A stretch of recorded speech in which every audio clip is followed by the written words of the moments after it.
Welcome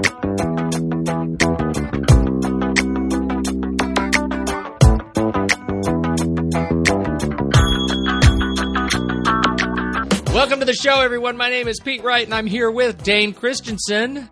Hello. And Megan Strand. Hey. And we are the Naked Marketers, again. We're the professionals. We're the professionals. Dane is out in the nature. Dane, you're out in your yard still. Yeah, should I take my shoes off and walk around on the grass? Shoes and shirt. Shoes and shirt. And you the shirt. Can be a real you know what? lumberjack. You're right.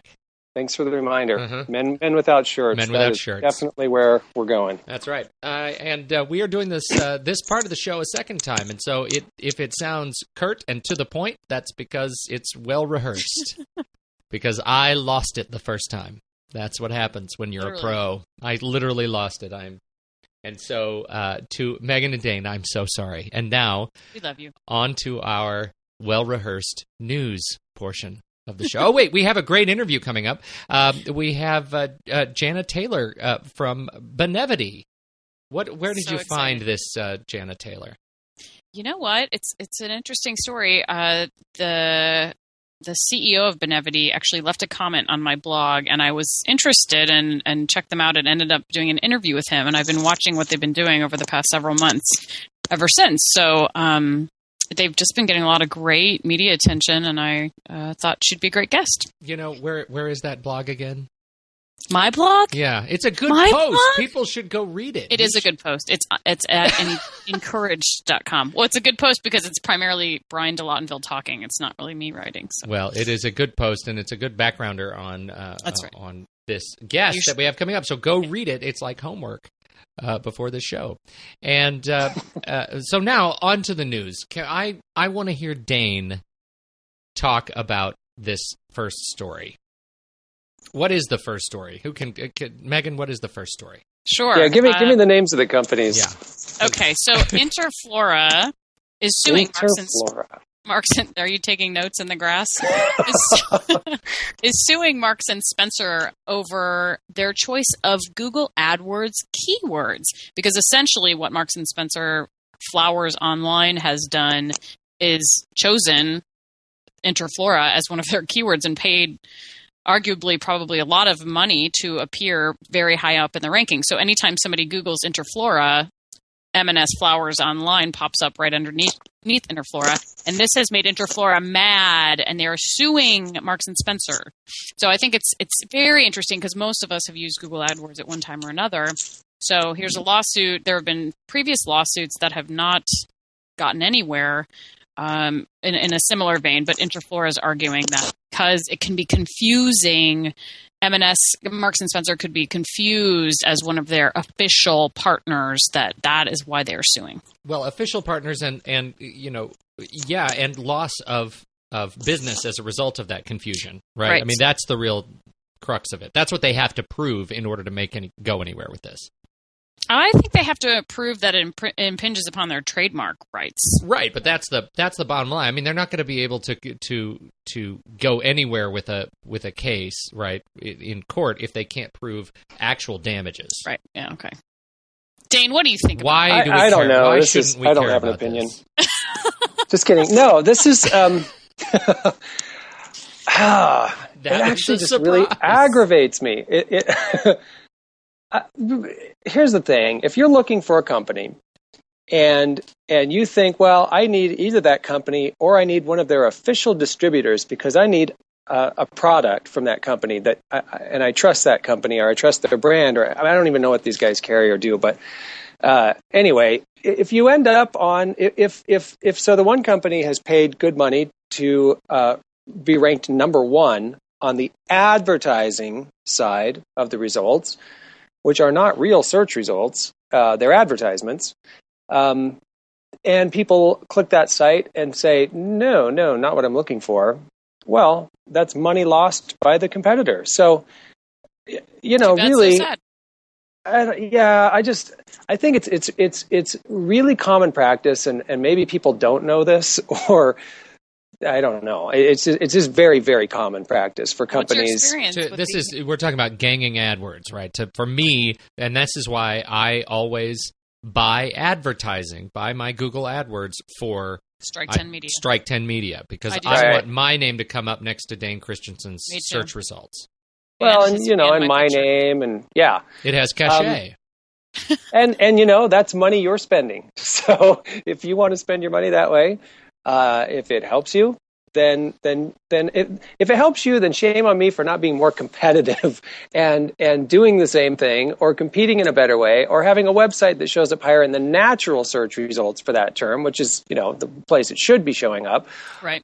Or having a website that's attractive and compelling, and an offer that's attractive and compelling. I mean, these are the things that are critical. So you think this is much ado about nothing?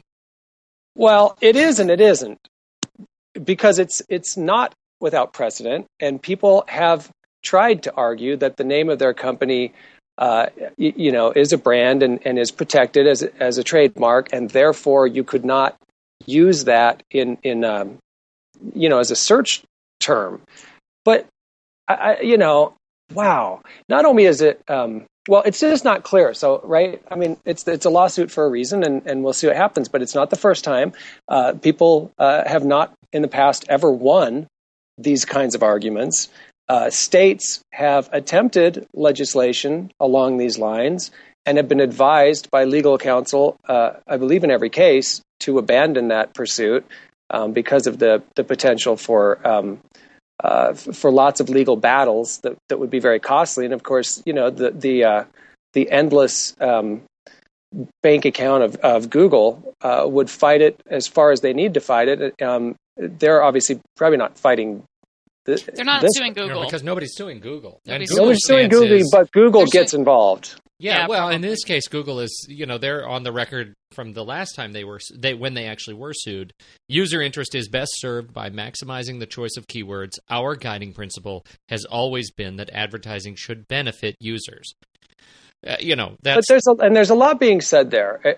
I mean, it sounds maybe quippy, I guess, but there is a lot being said there, which is that they're not saying behind the scenes how, when you're competing for your competitors' terms, when you're saying I want to bid for phrase variations, and to make it, and it's never as simple as, oh, so we'll just have this one campaign where it's just the name of that company and that's it, and it'll serve up this one ad. It's probably lots of variations, and that the competitor's name is thrown in there on some level, or but then your ad has to be approved. You can't be misleading. Your website has to have relevancy to the search, and your website has to do some level of performance. I mean, if people 99% of the time click the ad that you paid for to compete against your competitor's name, 99% of the time they click it and exit immediately, bounce right off the site. A couple of things will happen. One, the amount you pay Google for that click goes way up because it's not an effective ad. Your quality score is not good. And if it's not relevant, there are things. I mean, there's a total separation between the advertising side of Google and the natural search results. But there's still an overriding sense of relevancy. So when they say, that it needs to serve the users, or however they put it, that does play into advertising. Advertising, on paid search isn't just a free-for-all. And again, it's your money, right? So yeah. And again, I was going to say, this is definitely not uncommon at all for companies to compete for terms that involve their competitor's name. But in my experience, I don't see it as being highly effective. I've definitely shut down campaigns that focused on competitors because they really had poor performance. Well, that's probably the bottom line of the whole conversation. You can, I would suggest that part of the reason that Interflora is pursuing this entire thing is because their brand name is, they see their brand name as trademark infringement, and they have gotten counsel that says you have to defend your trademark. And, that, like you said, it has precedent, but it also has precedent on other levels, too. They have to defend their trademark so that they can show they've done due diligence. Well, and that's where I think they won't win, in my opinion. It's just I'm not a lawyer, but I see what you're saying, Pete. And of course, that's pretty par for the course in American business. You do everything to protect your trademark. And if that's the argument, that one hasn't had real sway in the past, but whatever, we'll see how this case rolls out. But the other thing is there are people whose argument is that this is somehow unfair. And that's what I don't believe. I don't believe it's unfair on any level. But there are people who that's their whole basis is it's an unfair competitive When you say the people, are you referring to me? I'm referring to. You didn't say it was unfair. I didn't say it was unfair. I said it was rude. Okay, rude. Same thing, right? No. How could they? It's my. Those are my people that are looking for me. No, well, if they're looking for you, they'll find you. They will find me, and that's the about you. Hey, you convinced me. It's not rude. It's par for the course. I'm going to go slap somebody in the face. It's capitalism's messy. Can we talk about the Pika now? Yes, I would love to talk. Do you think it's Pika or Pika? I don't care because somebody's going to eat it. It's food. It's not food. Speaking of make it much ado about nothing.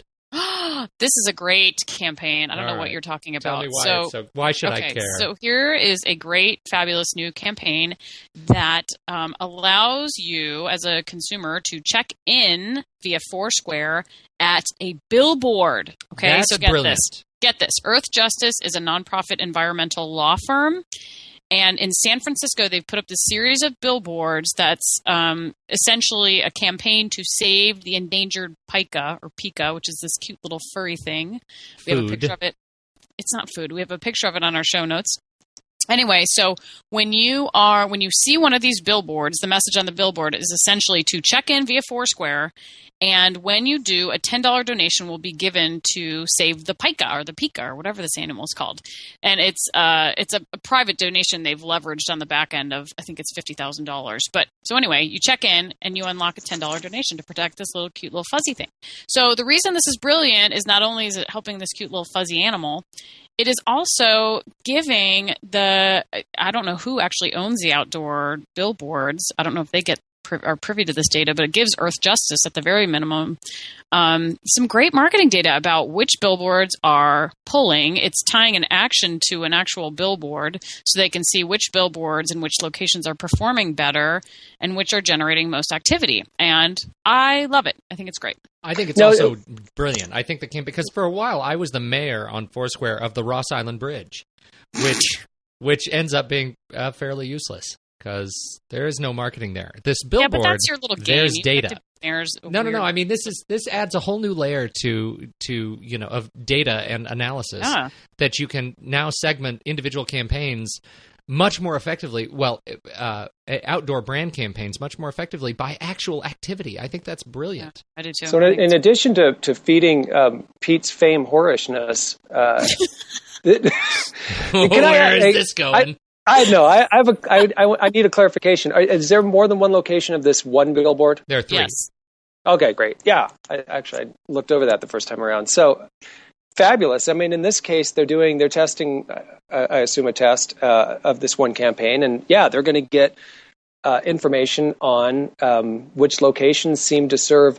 And it isn't, of course, as we know in marketing, it isn't necessarily like which location had the most visibility, but which location seemed to target their demographic. And that's the information that'll be the most valuable, I think. I mean, if they get, 50 votes and 40 of them came from one of the 3 locations, that tells you something really, really valuable if you're a marketer. And to see this kind of thing expanding onto a larger scale, which let's assume we will, I think it's great for marketing. Well, I mean, you think back to, when the budgets get slashed, I can't think of a company, an ad department that didn't slash outdoor. I mean, they took a major hit over the last 3 years. They've taken an incredible hit. Outdoor is an easy target for budget cuts. You're right. Because, if you're sitting in a heated meeting and every department's, losing money and you say, okay, show us how that billboard was effective. That's one of the most difficult ones to say, well, gosh, 9 out of 10 customers are calling saying they saw us on the billboard. And it just doesn't. But I think there are billboards that are a waste of time and money. I think billboards can be done wrong. I think billboards that there's no way you can really tell what they're advertising or what the company is, or, I mean, people try to pack too much information. You see a lot of bad ones, but then you see some great ones and think, I mean, there's such a great way to brand, and you just have to do them right. You have to do them well, and I think to have more information, like which locations are really hitting your target audience, fabulous. Yeah, this suddenly, I think tying it into social media suddenly makes outdoor much more useful and relevant, and I think it's a great use, even if it's the Pika. What do you mean, even? It's a cute little funny thing. In Apple news, Peter? Oh, yeah, we had some Apple news. Well, there was a bunch of Apple news. First of all, Ad Age seems to think that Apple does some pretty good marketing and gave them the lauded, much sought after, in their own minds, Marketer of the Decade award. Did they just make that up one day, or is that really an award? I don't know. I think they may have just made it up. If you use a word enough times, it eventually hits the dictionary. That's what we've seen here, and it's good. I mean, Apple has had a long string of really slam dunk product launches and successful ad campaigns. Starting with lest we start at the genesis of Apple's rebirth of greatness, the Switch campaign 8 years ago. If only we'd known to buy stock when we saw Pete Wright in an Apple ad. You know what I'm saying? Well, how rich would we be? Some people knew that they just had to make the leap, and they made that leap, Dane. It was a powerful testament to the power of broadcast advertising. And it started something really great. I'm getting way off track. Let's talk about me some more. You're doing it so well, though. Yeah, I'm not a fame whore at all. Go ahead.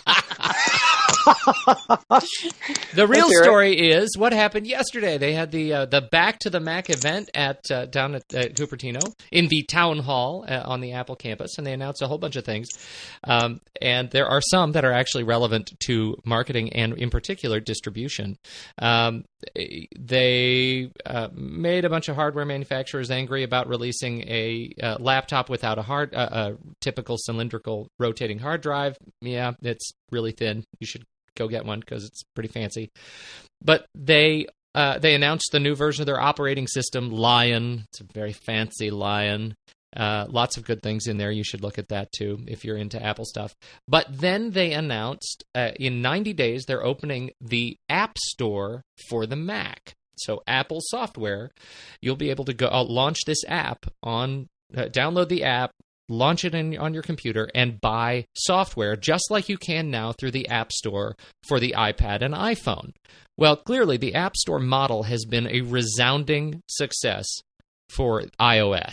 300,000 apps, well over 1 billion apps sold, lots and lots of credit cards in the Apple ID database. And so they're very proud of that, and they're trying to extend that model to the desktop. From a convenience perspective, from a user, I think it's fantastic. I would love to be able to have a central resource to be able to buy software. In fact, buy my Apple Crack. In fact, I actually I think I blogged or tweeted about this 2-3 years ago. Why don't we have this for the desktop? Well, here we do, and it's really fantastic in terms of the engine. What they're talking about is you click buy just like you do on the iPhone. It downloads the app to your computer.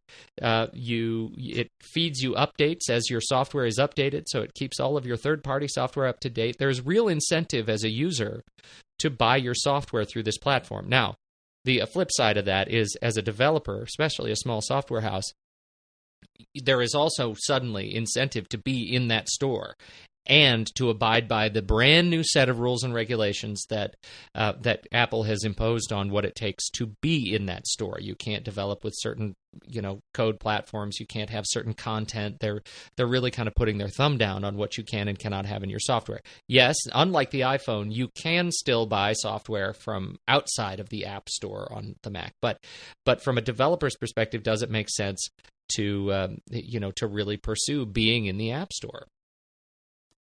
Yeah. Wow, that quick was recommendation. Synopsis. Yeah, way to go. Thank you, Peter. And just if we could maybe in the future have sound effects on the show, I would like. Be awesome. Wouldn't it be? Dave, and you I want do the sound effects. Okay, well, okay, I'll get some handy for next time. I was going to do like a toot your own horn one, like every time Pete says something like, I tweeted about this. Yeah, I wanted to I can and I have imagine not it being gotten saying, credit. God. I can just sort of honk. There he goes, tweeting his horn. Yeah. And herein lies the reason why the Naked Marketer should not do the show twice, because we just get completely crazy. Now, Dana, I think you said, in addition to making fun of me, I think you also had a point. You thought I was going to make a point, didn't you? Turns out you weren't, right? No? No, just making fun of you. Yeah, sorry. Well, anyway, no, obviously, there's the issue, I guess, of having to abide by the App Store rules and how that might impose on somebody's sense of freedom, I guess. But yeah, benevolent dictatorship, I guess. Anyway, but also opens up opportunities for developers. I mean, that's part of why the App Store for the iPhone has sort of launched this whole cottage industry, because it really wasn't just the huge names getting involved up front and making really expensive applications. It's the two brothers in Brooklyn who are launching Doodle Jump, right. And that's the kind of thing we love to see, right? So it in a way kind of I mean, it's less, I guess, sort of open or free than we like to we like things to be, I guess, in a theoretical sense, I suppose. But you just love the idea of getting exposure to like startup companies. And speaking of which, did you guys hear EA Games or EA?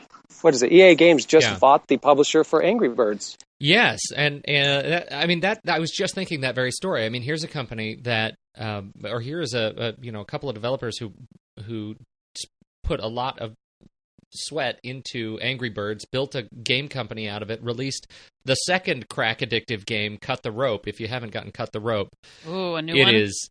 Oh. It's better. I think Cut the Rope is better. It is totally addictive. It's number one. And interestingly, EA agreed to buy the game publisher for $20 million, excluding Angry Birds. They get to keep that on their own and not roll that into EA. So, I mean, this is a it looks like a lot of work went into it. It looks like it's an overnight success, and of course, overnight successes always take many years and a lot of hard work. But this kind of is the case that proves the point to the App Store. I mean, it's a place to really drive some publicity that developers haven't had.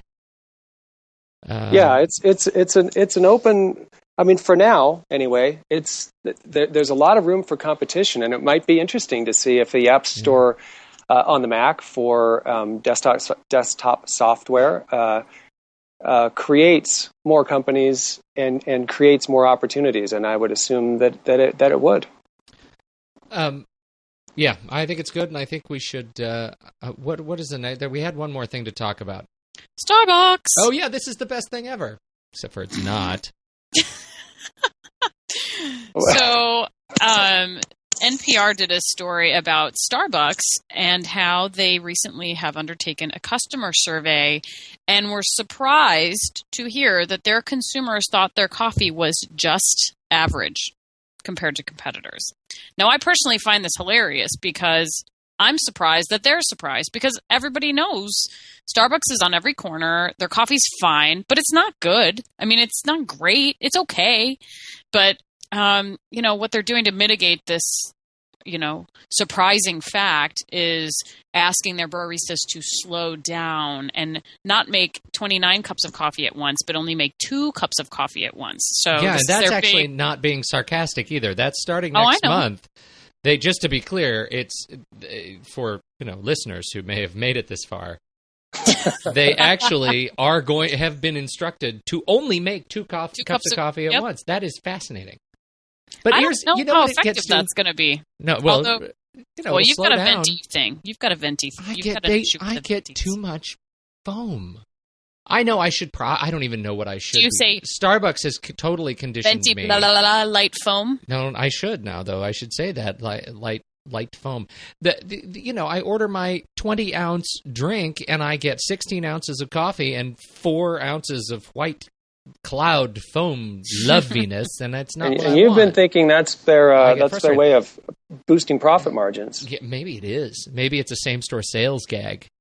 Oh, that is. You have just made me a conspiracy theorist. It's just foamy milk. Here's the thing: I'm surprised. It just occurred to me that why are they surprised that their coffee is just average when, speaking of the law of averages, since they are the largest purveyor of all coffee on the planet, wouldn't they be the average? Oh, very scientific. And you guys live in the Northwest where it's the land of coffee, and you've had great coffee shops for a long time. Coffee. Yeah. But I was going to say, I mean, for a lot of the flyover states here, Starbucks kind of raised the bar on coffee quality once upon a time, and now became the average. Yeah, or has since become the average. So now, that how did this information get made public? Did Starbucks go public with this? Or? I didn't ask my sources at NPR where they got their story. Christian Fodenvenzel? I don't know. Christian Fodenvenzel? No, it's not him. Well, I don't have anything else to say other than I wanted to go back to this Apple thing. Did you guys hear the rumor? Somebody has floated that because Steve Jobs invited Mark Zuckerberg to dinner and I quote a stroll. Really? Yeah, dinner and a stroll. Now, everybody originally thought, well, this was all about Ping. Remember that much maligned by me social network that Apple has launched? By the way, I signed up for, and you're right, Pete. I take back my argument. It's just limp. It is. Ping is impotent. Oh, yeah. All right. Well, and that's that Steve wanted to address the impotence of Ping and talk to Mark. And then some enterprising financial reporter said, Apple has $51 godzillion in the bank. And there is now talk of Apple actually buying Facebook. Oh, I doubt that. That's Do not you? gonna happen. I don't know what I doubt it. I think it's actually it's actually counter to Apple wisdom. But it's out there. It's the rumor. I think Jobs just needs a source for higher quality pot. His take is that let it go. His Jobs said in the earnings call, which was astounding, that they're saving their money for the one or two big significant moves that they need to make. And if they're talking acquisitions, it's going to be one or two big ones, not the little kind of not so many not of the little smaller. Facebookies. That actually no. Facebook would be one of the big kidding. ones. I know that. What are they? They're estimated 35. Maybe Facebook billion? is going to buy Apple. Yeah, I don't think it'll be just like that AOL Time Warner thing. Yeah, that went well. That's so you guys think that it's not going to happen? They're going to. I don't think so. I think that, and this is something we didn't quite talk about. I think about when you're talking about Apple's or news release or back to Mac Day. That the iLife suite is now so much richer in its ability to connect on a social level and to connect with. So it's doing some great things to make it easier to use, to make it quicker to use. Video editing and photo editing, etc. But now it connects with your social networks in much deeper ways than it has before, making it easier to upload and share, making it easier to. On some level, even be integrated. When we're talking about iPhoto, the comments that you upload from iPhoto to your Facebook page, the comments people make on Facebook come back to your iPhoto on your desktop. So that's kind of crazy. And I would see more sort of working together than I would see, hey, Facebook, it makes perfect sense for us to buy you, because it doesn't make any sense. I don't think. No, I don't think it does, actually. We didn't actually talk about that, the iLife relaunch, in the context of the tools that we use day to day to produce content, and the social integration is one. The updates to iMovie, I know a bunch of professionals, myself included, who do rough cut and in some cases final work on iMovie just because it's very, very fast. It's the application you use when you're cranking up your laptop on an airplane. So you take your footage, and how long is it going to take you to do a rough cut of a small project, and could you do it on a trip? And what they have done with iMovie is really fantastic. The bottom line is now you have some very quick sharing tools to get your projects out on not just YouTube, but now Facebook, Vimeo.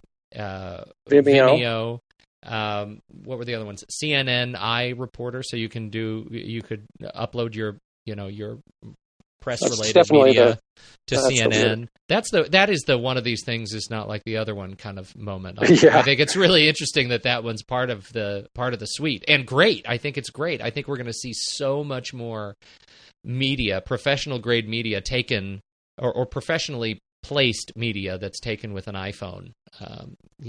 Handset. I think we're on the cusp of seeing a lot more of that media used in broadcast as a result of some of this. So, well, there's been kind of this middle ground created, I think, where the quality of the quality of the display of the media has come up. So, YouTube, the quality of a video on YouTube now is a lot better than it was 4 years ago. Certainly, the quality on Vimeo is much better, and then there's this huge accessibility for hardware, like iPhones now shoot in 720p HD.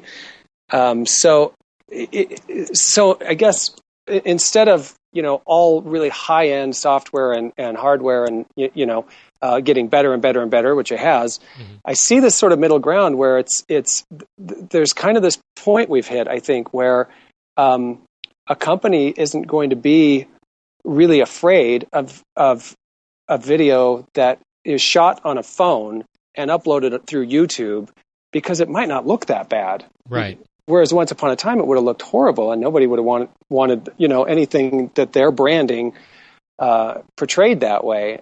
And back to the era when most websites with video on the site was sort of hosted on, you had to choose, do you want to watch it on Real Player, QuickTime, Windows? Yeah.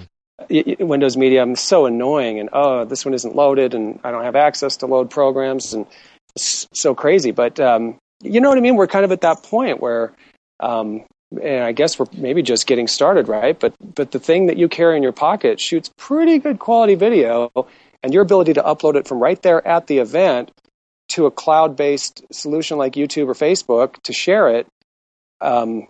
Well, it gets to this point of being able to share your customer, your client, your partner stories as quickly as possible, and that's and to really grease the skids. I mean, to lower kind of the barriers to actually getting your story out there, and it really creates. It's one of the sort of real tenets of kind of social media PR. It really creates you create your own media agency in every company, and that's small, medium, large. You have so many more tools available to do that and do it quickly and do it well. And can I just ask you guys, do you, by the way, when you're talking to companies about their social media strategy, and do you encourage them to kind of work it that way, to talk to their employees and to when they're at events, for instance, that might be industry-related events, to take pictures and to be willing to share those, or to be part of the conversation? Absolutely. Yeah, I mean, that's... I agree. and so it is written, and so it shall be done. I enjoy that. I think that's one of the interesting things that's sort of happening and evolving, and some companies are really open to it and say, yeah, well, we've got this, we've got a camera that's available to all the employees and they just need to check it out. And I try to help them take that just a step further, and, hey, why don't you find out, why don't you ask who's going to which event that we want to post or blog, and let's organize it a little bit. But it's so nice to see companies who are willing to just say, like, of course, our entry level, customer service rep can take pictures and upload them for the company, and then a lot of other companies who are still like, hell no, no, our PR person and our marketing department, got to be approved by legal, we're not letting anybody get involved in that conversation. Well, and speaking of this, I think it's about time that we actually bring the smarts. Let's do it. We are thrilled to be joined today by Jana Taylor from Benevity Social Ventures. Jana, welcome to the Naked Marketers. Thank you. Thanks for having me. Benevity is a company that I learned about a couple of months ago that has created a platform that it really empowers companies to embed philanthropic and charitable giving into their existing websites, whether they're internal websites or external websites, really anywhere they're doing business, just enabling companies to be more strategic and intelligent about giving. My understanding of Benevity's vision is that one day giving will become more of a cultural utility. So instead of seeing campaigns left and right all over, really consumers will be able to be much more streamlined in giving to the cause of their choice. The founder of Benevity, Brian de Lottenville, says making it as easy as leaving a tip at a restaurant. I love that vision. So we're thrilled to have Jana here with us today as the marketing mind behind Benevity. So, Jana, we were hoping you could just start out. I'm personally very familiar with charitable and philanthropic giving as far as companies are concerned, but our listeners may not be as seasoned as you are. So I wonder if you could give us an example about how the Benevity platform actually works and how a consumer might engage with this type of platform. Sure, and thank you for the great introduction that really sets the stage. Benevity is all about, as Megan alluded to in the introduction, embedded giving. So first, to take a step back, what Benevity has built is a microdonation platform that essentially is a highly customizable giving engine.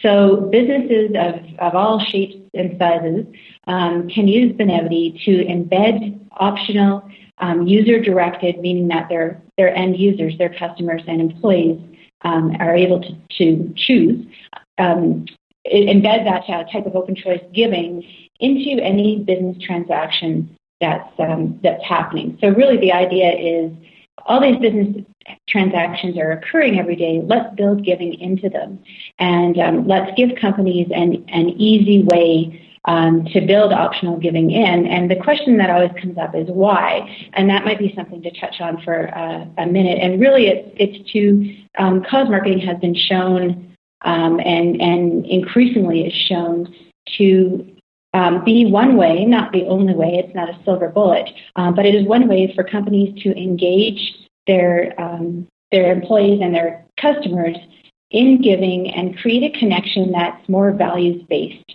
So what we're trying to do is give companies an easy way to do this, because when you look back, so the idea of cause marketing is not really new. It's been around since the 1980s, and I think people are pretty familiar with the idea of cause marketing, especially in October, because anyone who happens to be female or anyone who happens to go anywhere is pretty aware of cause marketing, particularly in October, because it is Breast Cancer Month, and there are a lot of cause marketing offers that are being focused at women at this particular time of the year. So the idea of cause marketing isn't really new, but when you look at it, companies haven't necessarily had ways to be able to offer a lot of choice in an easy way, and to be able to build giving opportunities right into their business. And that's why traditionally in cause marketing, you see a one-to-one relationship. You see one company, and they've chosen, one cause and aligned themselves with a cause that fits their theme, whether it's health, education, or so on. And it's in the last little while, we've seen some companies that have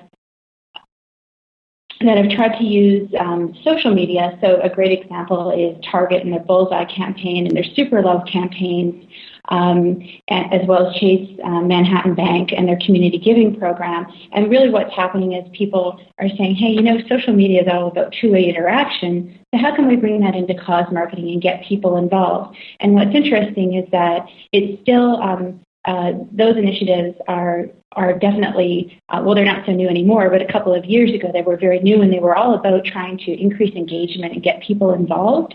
But ironically, sometimes with voting-based things, when your charity or cause isn't chosen, it can sometimes sometimes backfire. So with Benevity, we are trying to help companies build choice-driven giving into their businesses. And an example that Megan is familiar with. So Benevity could be built into an online commerce and online store. It could be it could be used in a loyalty application. So anywhere that companies have loyalty points, they could enable their customers to redeem those loyalty points to make a charitable donation to their charity of choice. This is like I could convert my airline miles into charitable donation kind of a thing. Is that what you're talking about? Similar affinity programs? Yeah, similar. Exactly. Absolutely. And it could be from a consumer perspective. It could also be from an employee perspective. We actually have quite a few implementations with employee incentive providers. So companies that are providing, they are basically the platforms for employee incentive programs that are based on, salespeople are incented, or people are incented for following safety procedures, or people are rewarded as employees for being at a company for a certain amount of time or certain performance goals. And we have a number of those clients who have added charitable donation to their rewards redemption option. So it's the same idea as a consumer application, but it's basically an employee receives points. They go into their online rewards catalog, and now they're able to make a donation to charity instead of, redeeming it for air miles or an iPod or a toaster or that kind of thing. And it's something that increasingly employees are asking for, as well as and then the companies that employ those people, because it's becoming increasingly important for people to be able to have ways to give back, and they're looking to the companies that they work for and the companies that they buy from to help them give back. Well, and that was one of the questions that, Megan and I were kind of talking before you joined our call in the pre-show here about, here, one of the examples was this this banking example. If my bank had a tab on there that said, here's your dashboard of all your charitable donation, your charitable giving, and here are your repeating payments, and it's totally integrated where I am doing my banking, I would be more likely to use or stay with my bank than I would to be with another bank. But, when you say customers are asking for this, employees are asking for this, talk to us a little bit about the data that backs that up. Where are you getting the information that supports, building and engaging your business like this? And what does that look like in the marketplace? How are you telling that story to employers and institutions that you want to build these partnerships with? Yeah, that's a great question. And so there's you can kind of consider it from the consumer angle and from the employee angle. One of the most often quoted reports is from Cone, which is a very well-known cause marketing consultancy. And their 2010 Cone Cause Evolution report came out probably a month ago. And in that report, they had some interesting nuggets, including the fact that although there's an increased prevalence of cause marketing offers being made to people, 83% of American consumers are looking for more cause-related offers. And what's interesting is they also broke it down in terms of some particular segments. And what they found is that overall, people are looking for more cause marketing offers, and 88% of consumers say it's acceptable for companies to involve a cause or issue in their marketing, but that rises up to 94% of millennials, so people aged 18 to 24, and 95% of moms. So that's one key thing. And in that report, they actually talk about consumers as well. They talk about the fact that 81% of their employees want their companies to offer matching to support nonprofits, and 77% of employees want their companies to support Dollars for Doers programs. So we find that really interesting data, because one of the things that I didn't touch on, but should be emphasized, is that is part of the Benevity platform. Is not only is it embeddable, but it's also, as I was saying much earlier, highly customizable in the sense that the Benevity platform, in whatever application, whether it's being embedded in an online store or whether it's being embedded in online marketing, can enable the host company who's implemented Benevity to be really flexible, both from their perspective and from their end user's perspective. The company can create cause portfolios, which is really like, you can think of it as a mutual fund of causes. So if the company already supports, for example, children's charities, they could create the ABC Bank or ABC Company kids portfolio and make a selection of 5 charities that they already corporately support. And they can create a fund, the ABC Kids Fund. And back to your banking example, they could showcase, they could enable people to perhaps they earn donation rewards for taking on new services, or they are able to fund their giving account by saying, yeah, I want to take $10 off my bank account every month and put it into my giving account. So there are many different ways to fund the giving. And then the bank can make the customers aware of, here are the causes that we support corporately. Here's the ABC Bank Kids Fund. And they can also create matching offers so that if their customers aren't able to give to any cause, but if the customer gives to the ABC Bank Kids Fund, then the bank will match it. And we're seeing that. Yeah, it's a great idea. And one of the things I love about Benevity is, and I'm wondering if we can kind of talk a little bit more generally about marketing and how you're telling the Benevity story. One of the things I love about Benevity is the fact that, I feel personally like consumers are being inundated on all angles, especially in October, as you mentioned, by different cause campaigns. One of the things that Benevity is doing is kind of taking this to the next level and really turning it into more of an everyday transactional thing. So it's not necessarily a campaign that runs for 6 weeks. It's there all the time. You're talking about these great cause portfolios. So I'm curious to know, just from a marketing perspective, how you're kind of raising the bar a little bit. You're taking an existing popular demanded service and you're raising the bar a little bit for companies and for consumers. So how, from a marketing perspective, are you telling the story both to companies and is there a consumer component in what you're trying to do as well, and educate consumers about better ways to leverage their giving and more intelligent ways to leverage their donation dollars?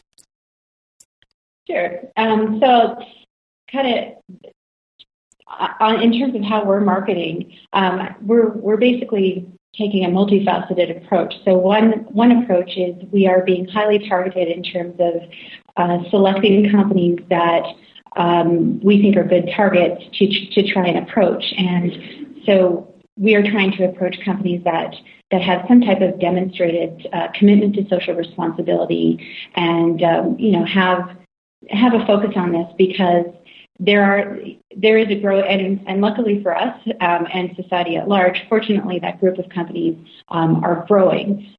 So that's one thing, is being highly targeted in terms of how we approach companies. And what we've also learned in our marketing adventures is that one of the challenges in terms of marketing Benevity to companies is that we've built a platform that's very highly customizable, both from the company's perspective and in terms of what they can offer to their customers, because their customers can themselves have a selection of causes and can be very, depending on how the company implements it and what type of choice they want to enable, it can be very flexible for the end user as well.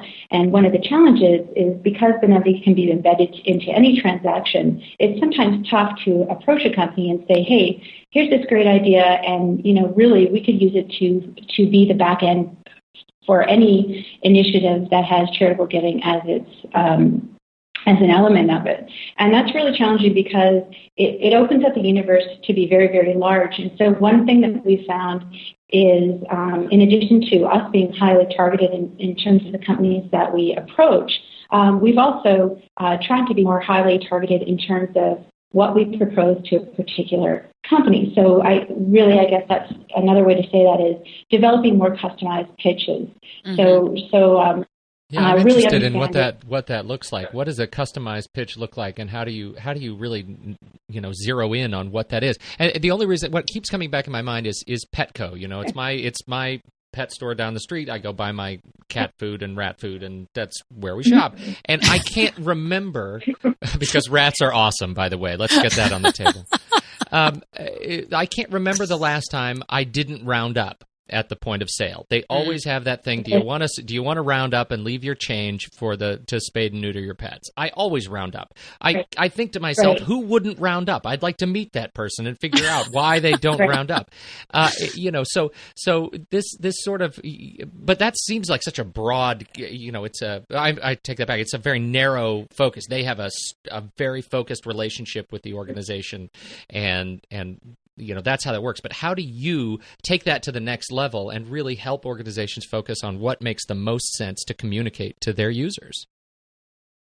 Well, and again, just there are a number of things. I mean, we try to, in addition to identifying a great target, as we have success in one segment, we're able to go to other companies in that segment and be able to learn from those previous implementations. So as an example, we have an implementation with iStock Photo, which many people may be familiar with. It's an online community and commerce site that sells stock photos and videos. And as we learn from that implementation, we're able to go to other e-com and online retailers and say, here's what we've learned there, and here's some of the success there, and here's how it can be put into play into your business. Likewise, I mentioned earlier that we've had quite a bit of success with a certain segment, employee incentive providers. And, once we've had success with one company there, we're able to really understand what their needs are, what they're trying to do, and then approach other companies in the segment. So part of it is learning from our customers and being able to target the pitch that way. Sometimes people have a completely different need, and so another aspect of it is clearly, just like in any marketing or sale, really being able to understand what the unmet needs of the segment are. That's another angle. And I think in terms of another area is kind of the old build wallet share approach, right? So sometimes you have a client that could use Benevity in a number of different ways. So you know that when you think about it, wow, they could use this for an employee giving program, and they could use this to do some really interesting customer-facing things, because a lot of companies are already, they're already, it's not just about cause marketing. It's also about their corporate philanthropic or their social responsibility or community investment. It's an area that goes by many names, but in many cases, companies are making these investments. And one of the complaints or the challenges that they have is they have organizations, nonprofit organizations that they have relationships with. They're making the investment, but a recurring challenge that they have is, how do we get our employees and customers involved in that? How do we actually make them aware of what we're doing? And we've even contemplated doing some.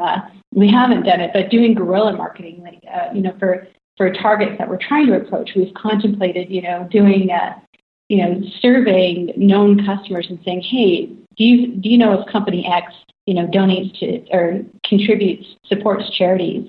And we know that some of these companies have great reputations, and customers would probably say, yeah, I think they do. And then if you ask them, well, where specifically do they contribute in a community? You just know that the employees would say, or the customers would say, I have no idea. Right. And so that's kind of bringing to light that companies are making these investments, and in many cases, they don't know that their customers and employees necessarily know about these investments, that they necessarily are building connections because of those investments.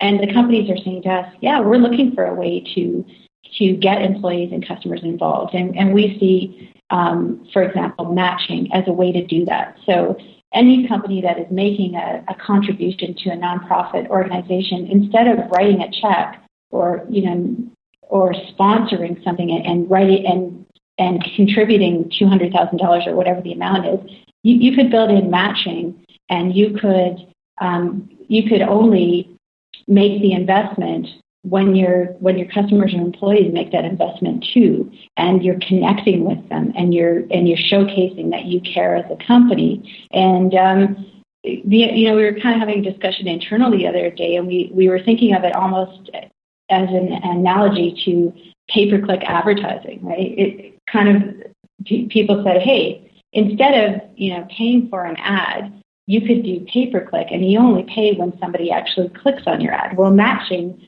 could transform sponsorship that way. Instead of just it's running a match per click. It's match per click, because instead of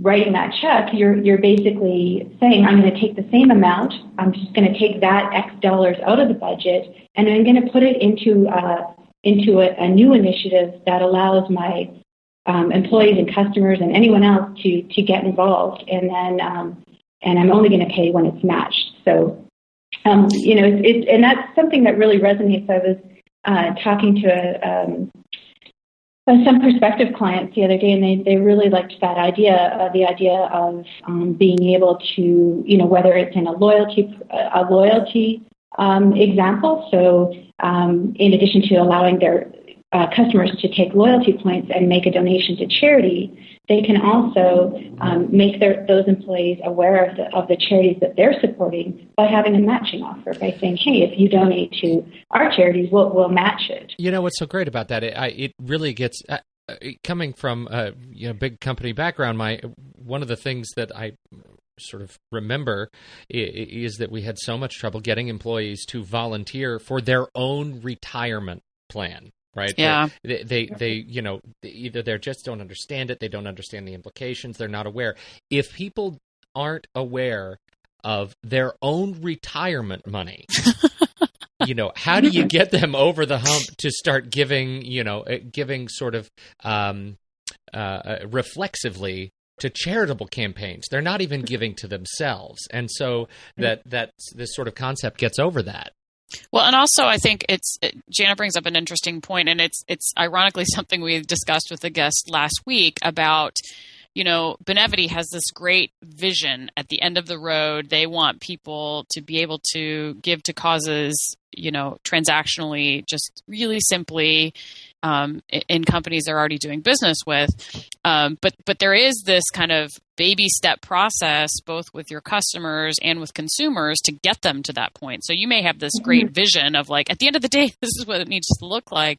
But really, you have to chunk it down to really digestible steps that people, are more comfortable with, are more familiar with. It's relating to something that they are already comfortable with doing, and you just kind of expand upon it. That's why I love that online banking example so much, because online banking, at least for me, the way I do it, it looks the same all the time. I mean, it always looks the same. And if there was a different tab that said charitable giving, that would be a dramatic difference from this, functional but somewhat non-interesting banking site, which is kind of what I want my banking site to be. But I just love that integration. But I do think it's a process and evolution. I don't know if you guys have found that at all.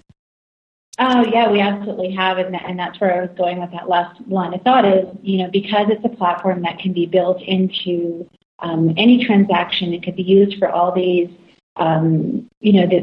it's really only limited by a client's imagination in terms of how they could use Benevity in their business. And that is that's part of the Benevity vision of being, a ubiquitous platform that helps companies and their consumers and employees give. But absolutely, we have had to be more strategic in terms of scenarios, and we talk about the platform and really do talk about how it could be used in many different applications, but then we quickly drill into, well, here are some of the main scenarios or main situations that e-commerce, loyalty, online accounts, so that the banking example is one of those, charitable gift cards and employee giving. Those are really the main applications of Benevity, and we usually give people examples of those and show them the demos that we have on that, and that makes it really very tangible for people. And further, what we've also done is learn from our customers in terms of there are some areas where they are looking for a ready-made, out-of-the-box solution, and in those cases, we've actually built SaaS-based products, and those two areas are charitable gift cards and employee giving.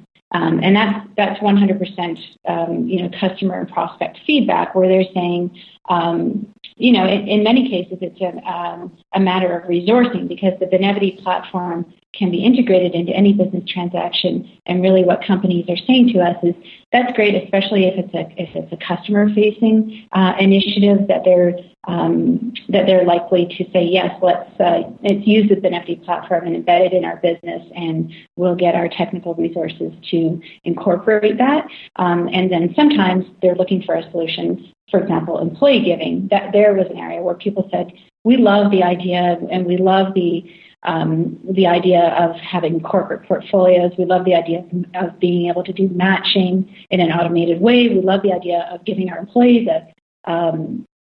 a way to set up a personal foundation so that, they can take their payroll deduction, or they can take employee rewards and translate that into charitable giving. We love the concept of it, but really we don't have the resources to build it ourselves. We're looking for a ready-made solution. And so we said, hey, let's build a SaaS-based workplace giving solution.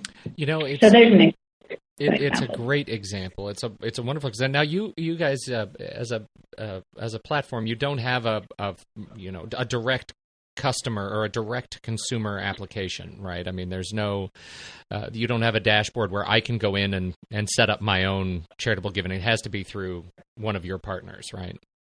Right. Okay. Right now, I mean, that is a hot topic. Well, that was my next question. Is sort of what's as we wrap up here. What's next for Benevity that you can talk about? It's such a great application for businesses and platforms to get involved with. But where are you taking this? I think where we're taking it is we're definitely we're pretty excited. This week we announced a partnership that we have with OvoPay, which is a mobile payment provider, and in partnership with them, we've launched a new text to donate service. It's a new mobile giving solution that has a number of unique advantages, both for charities, for consumers, and for companies. So that's something exciting that just happened this week, and we're actually receiving quite a bit of awareness and as a result, people inquiring about how they might be able to use that, both nonprofits, especially smaller nonprofits who haven't been able to make use of existing text-to-donate solutions, as well as people who are trying to better understand, well, hey, how could I use some of the cause portfolio and other aspects and do some interesting things there. So mobile is definitely an area where we're pretty excited about, and we definitely have some focus there. We're also very focused and very bullish on employee giving. And I guess in general, as we continue to have a success in a certain segment, whether it's employee incentives or online commerce, we're finding that we're able to take that one success and really go to other companies in the area and say, hey, here's something that you could do. So I think we're pretty excited because we're gaining some serious momentum, and I think we'll see some traction in a number of different segments. To get back to your question about consumer, we are currently, consumers don't have a Benevity account per se. You're absolutely right that a consumer uses Benevity within the employee giving program or the employee rewards catalog, or they use Benevity, they consume Benevity as part of through their employee package. Yeah. I mean, there might come a day where we certainly hope that we become ubiquitous and that there are so many Benevity implementations that the time will come when it makes sense to have a consumer interface so that consumers can have a Benevity account and they could accumulate aggregate all the donations that they need themselves and the donation dollars or that they're that they're using from, making a donation at the local pet store or wherever they are, that they all come together in one area. So that's definitely something that we've contemplated and have our technical minds figuring out how would we address that. Well, I want it. Count me in. Jana Taylor, thank you so much for your time today, for sharing your wisdom and background on Benevity. It's such a fantastic tool, and I just hope lots and lots and lots of businesses jump in, because me too. Sure, it would make all of our lives better. Thank you. Well, thank you so much. We're pretty excited about it, and I hope that this was interesting, and thank you so much for the opportunity to be part of your podcast. Absolutely. Before you jump off here, where can people find out more about Benevity if they're interested in bringing it into their organizations? What I would recommend is people can check out our website. It's www.benevity, benevity.org. And especially, we have an overview video that is way more entertaining than listening to me talk. And it's at benevity.org/goodness 3.0. Wonderful. Wonderful. And we will put that up in the show notes. And once again, Jana Taylor from Benevity, thank you so much for joining us. Thank you very much. Dane, I'm so sorry you actually were not able to take part in that interview. She is really, that's what a great company. It was a great conversation. Megan. I missed it. Yeah, you did miss it. Well, you're going to have to go back and listen to it. Yeah, no, it's just, I really feel like they have so many amazing stories to create just via their product and to be able to tell. And it's going to be interesting to watch how they continue that education process to bring consumers along and bring companies along to share their vision. And I think, they already are doing it. So it's bound to be successful as far as I'm concerned. So it'll be fun to watch them. Yeah. I mean, they've got some great partnerships on the website. That's one of the things that I was really interested in on their website. I wanted to see more of those sort of case analyses. Here is, how we do what we do with real companies. Right. Well, here's the thing. They're new, so they're still working on those things. Like when I interviewed the CEO a couple months ago, he was saying, well, this one's in development, but we can't talk about it yet publicly because it's not a done deal yet. So, they're still ramping up a lot of these great things. And I think we're going to see some of those case studies coming up pretty soon. So yeah, I mean, iStock Photo is about as far as they go on the website. Right. And I just think that is such a great story to tell. So I look forward to great things from Benevity. It's such a great, it's just a terrific platform to have out there. That there are quality people working on such do-gooder stuff. Thank you. Because I'm seriously it's not. My people. It's my people. Her heart's a bleeder. That's right. So what else do we have to talk about? Dane? This one is for you. Right. We have a stretch to talk about. A stretch? Well, I don't. Maybe so. But we were going to talk about tools, as we are wont to do at this portion of the show. And there's a story that we'd kind of reviewed that sort of launches a little bit of a different conversation about tools. But viral video is kind of all the craze, right? With Old Spice's successful campaign this year. And not only that, but with... you look at the numbers we discussed last week on ad growth so the internet ad growth is up dramatically year over year and up more than any other advertising media.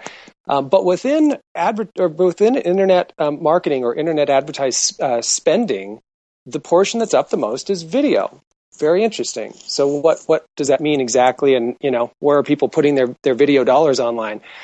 I thought it was interesting. Pete was talking earlier in the show about iMovie, Apple's new iLife suite, and how much easier it is to do quality videos in a shorter amount of time, simpler to use, more polished than ever, and just a quick use. And then how much more deeply integrated iLife is with social media and your ability to share these things.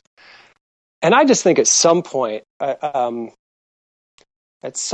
people with access to these tools should maybe not ever drink alcohol or, you're going to have to put your own restrictions on your behavior before you find yourself with a video that you feel like sharing. But actually, there was a little story. Was it in Fast Company? Fast Company about viral video failures, and it focused on some of the fun political ads or videos, which these are just such easy targets, I guess, because you get like some old dude in Georgia that's running for treasurer or something who says, hey, grandson, grab a camera, we're going to get on this YouTube thing, and creates just the craziest video, which got a million plus views, which I don't think in his wildest dreams he thought would get that many views, but not for the reasons he probably had intended.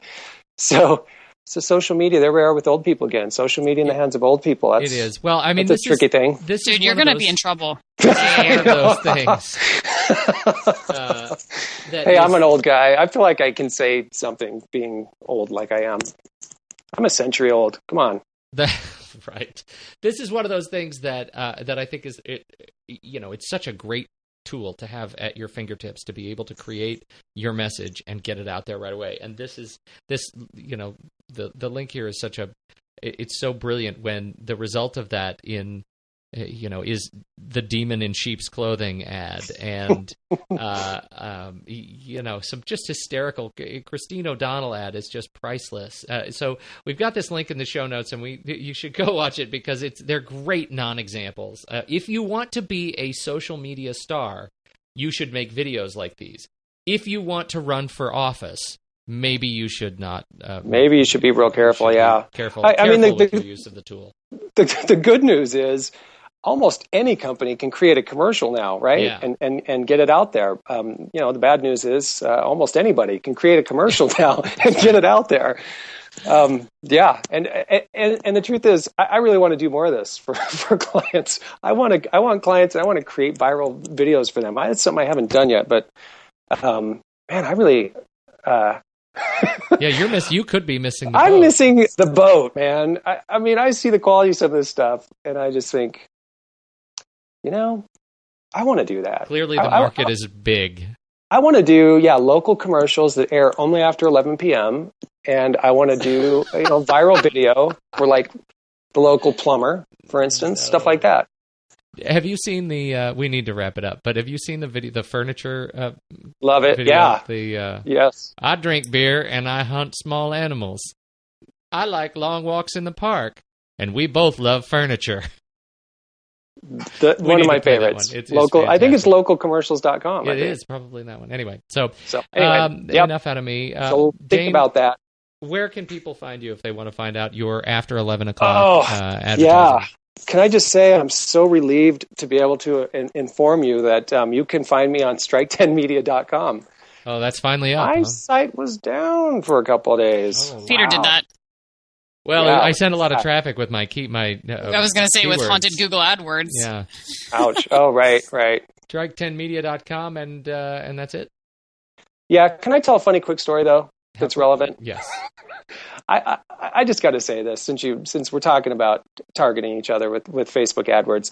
Did everybody hear about the guy who wanted a job at an ad agency? So he targeted the names of owners and executives at advertising agencies on Madison Avenue, on the assumption that they sometimes Google themselves to see how they're showing up on Google. And they saw ads targeting them with the keyword of their name from a guy looking for a job who got hired. So there you go. Brilliant. Wow. Megan, where can people find you? You can find me with on your Twitter. Google targeted AdWords. Without Google targeted AdWords on Twitter at Megan Strand, or my website at encouraged.com with an I-N, encouraged. It really confuses me every time. In is in style. Mine, I am at Pete Wright at the Twitter, and I am at fifthandmain.com. But you can also learn more about the show at thenakedmarketers.com. Make sure to subscribe to the podcast in iTunes. It's the very best way to ensure you don't miss a single episode of Naked Marketing goodness. We are Naked Markets on Twitter and NKD Marketers on Facebook. You can like us there, too. And we still have our super secret Facebook group. That's right. Which is now just enacted. it's 5 just sitting members. there. It is up to. That didn't quite have the social viral impact we were hoping for. Well, it's because we never invited anyone else. I think we could. I think I could pinpoint where that stopped. I think I can diagnose this one. And that's all we have. So, on behalf of Dane and Megan, my name is Pete. Thank you so much for joining us this week, and we will be with you next week for another episode of Naked Marketers.